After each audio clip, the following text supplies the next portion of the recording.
بسم الله الرحمن الرحيم، والسلام عليكم ورحمة الله وبركاته. أهلا وسهلا بكم في قناتي، قناة أم محمد.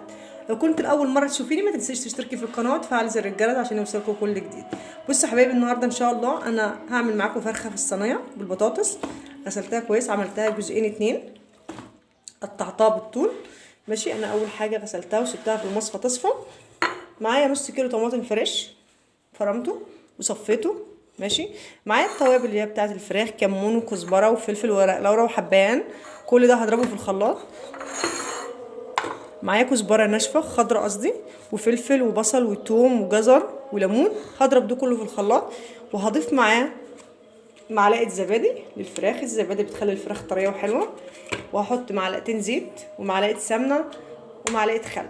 الحاجات دي كلها، المكونات دي كلها انا هضربها في الخلاط او في الكبه الموجود عندك، وهرجع لكم.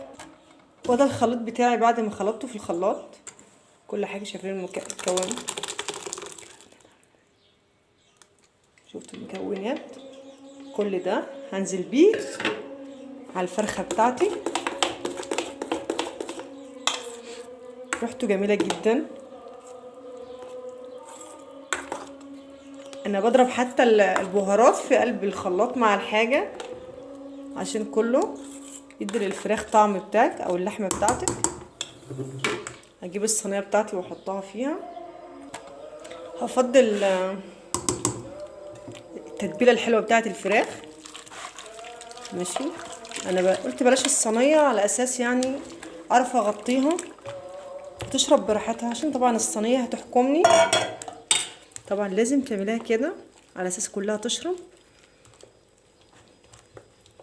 انتوا شايفين، لو عايزه تعملي التتبيله دي للمشويات تبقى جميله جدا.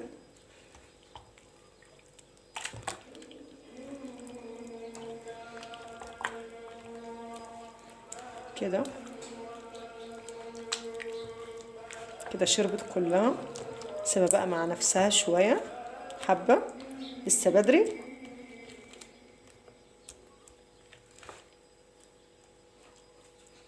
اغسل كده.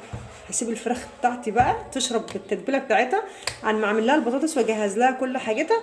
بعدين نحطها في الفرن بقى ونشوف هنعمل معاها ايه تاني. ولو كنت لاول مره تتفرجي عليا او تشوفيني ما تنسيش تشتركي في القناه وتفعلي زر الجرس عشان يوصلكوا كل جديد. بصوا حبايبي، انا دلوقتي حطيت الفرخه بتاعت الفراخ في الفرن. حطيت لها بطاطسيتين معاها. ماشي، ده تاني حاجه انا هعمل معاكم. اول حاجه دلوقتي انا حطيت معلقتين سمنه. عندك سمنه عندك زيت، المتاح عندك استخدميه. ماشي، وهنزل على طول بكوبايه لسان عصفور الاول.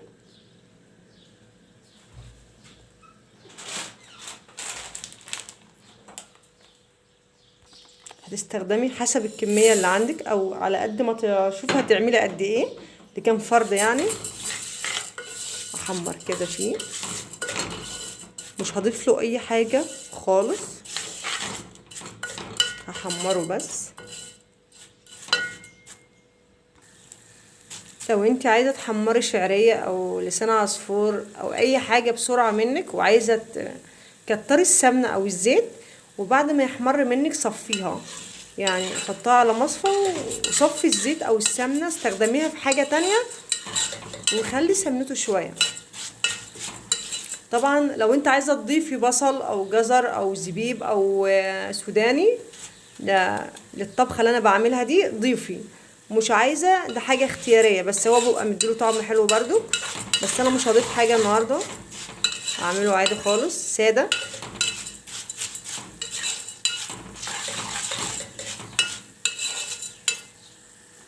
كده اللون المطلوب مني. هنزل على طول بالشعريه بتاعتي.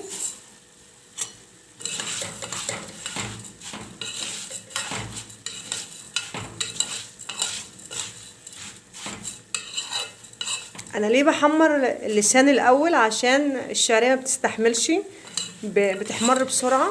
فانا بحمر التاني الاول عشان خاطر ما تتحرقش منك. ودايما تقلبي عشان ولا اللسان يتحرق ولا الشعريه تتحرق منك. يعني دايما ايدك في قلب التقليب.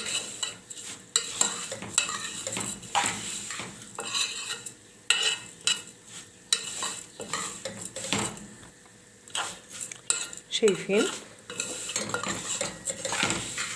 لازم تقعدي تحمريه كده اللون يعني كده بالشكل الجميل ده كده. خلاص ده اللون المطلوب. فانا هسيبه دلوقتي على جنب بقى، اطفي عليه واسيبه على جنب. جبت حله تانية نزلت عليها بمعلقه زيت ومعلقه سمنه. طبعا الحلقه دي بتستخدم المعالق الخشب، ولازم الطبق كده عشان ما احطش المعلقه. انزل على طول ببصلايه مبشوره،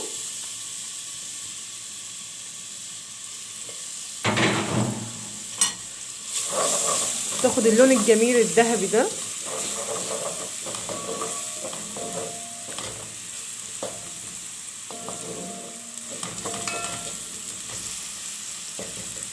هنزل عليها بالتوابل، هنزل كركم، زعفران، ورق حبهان، ورق لورا، حبهان. بس انا حاسه ان الكلمه اتاكلت وانا بتكلم. ماشي شايفين؟ بس انت لازم تكوني عارفه انت حاطه كم حبايه بتاع الحبهان، عشان بس طعمه صعب شويه. فانت عديهم وانتوا بتحطيهم عشان تعرفوا تشيلوهم بعد ما الرز يستوي. ماشي. طبعا انا غسله الرز، كنت بقلي شويه في الميه، يعني هو مش هياخد ميه خالص ولا حاجه، بسيطه.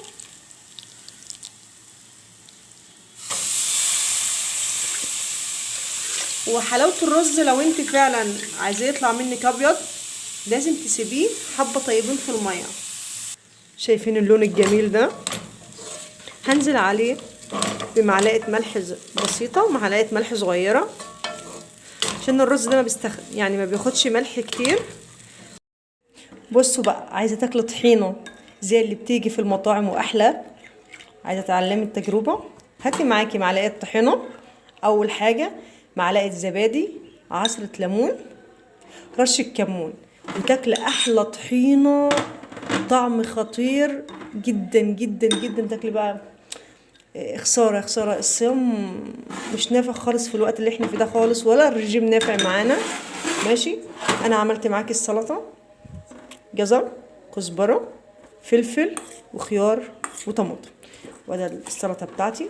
احط عليها ملح بكمون. ماشي. احلى طبق سلطه. تحطي بقى عصره ليمون ومعلقه خل كده، تاكلي سلطه بقى وتدعي ليا كده. ماشي. يبقى احنا كده خلصنا سلطتنا، خلصنا الطحينه بتاعتنا حلوه قوي مع الفراخ. هوريكم الفراخ، قولوا لي ايه رايكم بقى في صينيه الفراخ. الله الله على ريحتها والله على طعمها. شايفين الفراخ؟ شفت اللحمه عامله ازاي؟ شايفين؟ بصوا بقى، لو ما كانتش الفرخه هتستوي بالشكل ده يبقى انا بلاش اكلها خالص، بلاش. والبطاطس استوت خالص اهيت اهي. شايفين؟ قولوا ايه رايكم. تعالوا بقى نعمل مع بعض الرز بتاعنا. بصوا بقى، ده الرز بتاعي انا حطيت عليه الجزرايه. ماشي. هنقلب كله ببعضه كده. حطيت له معلقه ملح بيضه، هنزل عليها بالميه السخنه بتاعتي. طبعا هو مش هيحتاج ميه كتير خالص عشان هو كان فضل فتره طويله في الميه. ماشي كده بالشكل ده.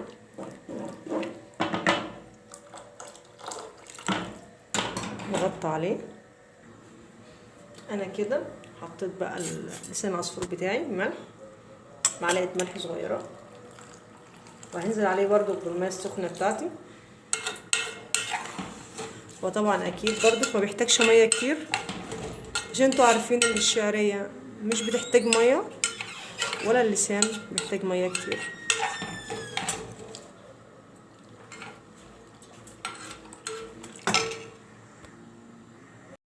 بصوا يا حبايبي، الله الله الله الله الله على الجمال، الله على الجمال. شايفين؟ ما شاء الله. تاكليه كده ما تشبعش منه اكل، لو عندك اطفال بيحبوه جدا، تلاقي طعمه جميل. عايزه تضيفوا له زي ما قلت لك اي حاجه ضيفي له. ده شعريه ولسان عصفور. ماشي، نغطيه. وده الرز البسمتي الله، شايفين الفلفل ازاي وجميل ازاي. حطيت له حته سمنه بلدي، اللي رايكم. وده الفراخ زي ما قلت لكم الله على الجمال. بطاطس استوت اهيت، شايفين زي ما قلت لكم. ادي اللحمه استوت اهيت. ماشي، لو عجبكم الفيديو بقى ما تنسوش تشتركوا في القناه وتفعلوا الجرس عشان يوصلكم كل جديد. والسلام عليكم ورحمه الله وبركاته.